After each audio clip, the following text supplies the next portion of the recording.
Hello viewers and welcome to Rajput Jain and Associate. So in this video we will be discussing about factory licensing.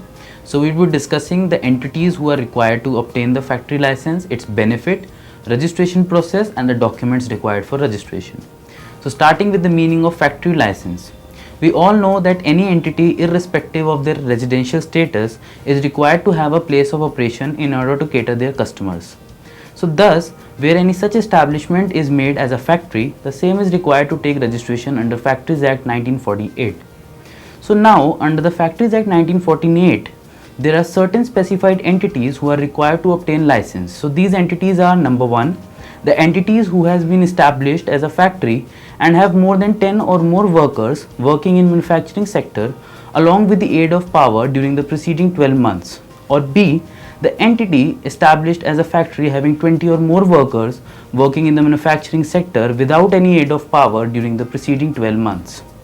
Now, where the entity falls in any of the two categories, they would be liable for factory license registration. However, before making the application, there are certain prerequisites which needs to be complied. So first of all, the applicant is required to draft a factory plan and the same is to be approved by the Director of Factories. In order to submit the plan for approval, the applicant can either visit the municipal corporation website or they can apply offline as well. After providing the required information and submitting the application, the same will be forwarded to the Deputy Director of Factories. Once the Deputy Director verifies the plan and the application as well, he will forward the application to the Director of Factories for the final approval. After the complete verification, the Director will sign the plan along with the letter of approval for the same.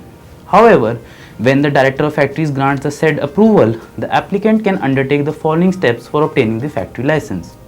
At first, the applicant is required to make an application in Form 2 as provided on the Municipal Department website of their respective locality, and the same is to be made with the Director Office along with the following information.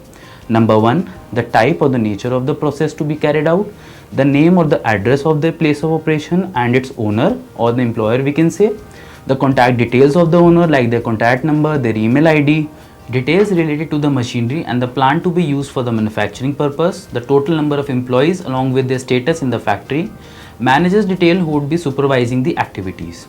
So after filing the application, the applicant shall submit the same with the Director of Factories along with the supporting documents. On successful submission, the website will redirect to the payment gateway and the applicant would be required to make the requisite amount of fees using the different modes of payment that are available on the gateway. So once the payment is successful, the application will be forwarded to the concerned department for scrutinization of the application and the documents as well. In case no discrepancy is found in the application and the documents uploaded, the department will issue the factory license to the concerned entity. Now, as discussed in the step 2 of the registration procedure, there are certain documents which the applicant is required to provide with the application. So these documents are: number 1, copy of the lease or the rent agreement of the place of operation in case the land is taken on lease, otherwise the sale deed duly notarized by the authority.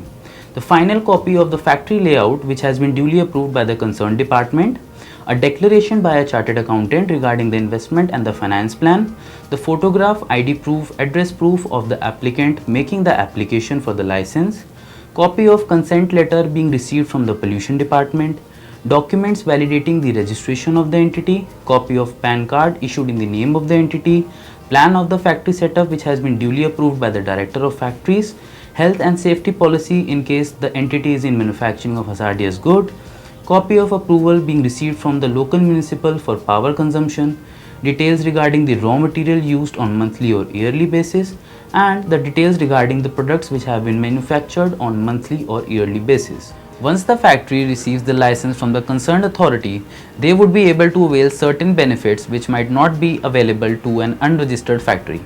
So first of all, once the license is received, it will act as an approval from the municipal department for performing business. Such a license would be helpful in obtaining other licenses under different laws as well.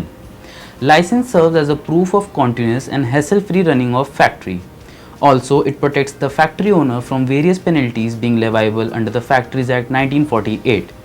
So now, having discussed about the major aspects of factory license, we now come to the last part of our video. We would be discussing about the validity of license so obtained. So the license being issued under the Factories Act 1948 is valid up to 31st December of the year in which such license has been granted, and the same is required to be renewed at least 15 days prior to the expiry. These licenses are renewed for a period ranging from 1 year to 5 years depending upon the nature of the factory. So this was all about factory licensing. I hope you liked this video. In case of any help required, please contact Rajput Jain and Associate, or you can also visit our website carajput.com. Thank you.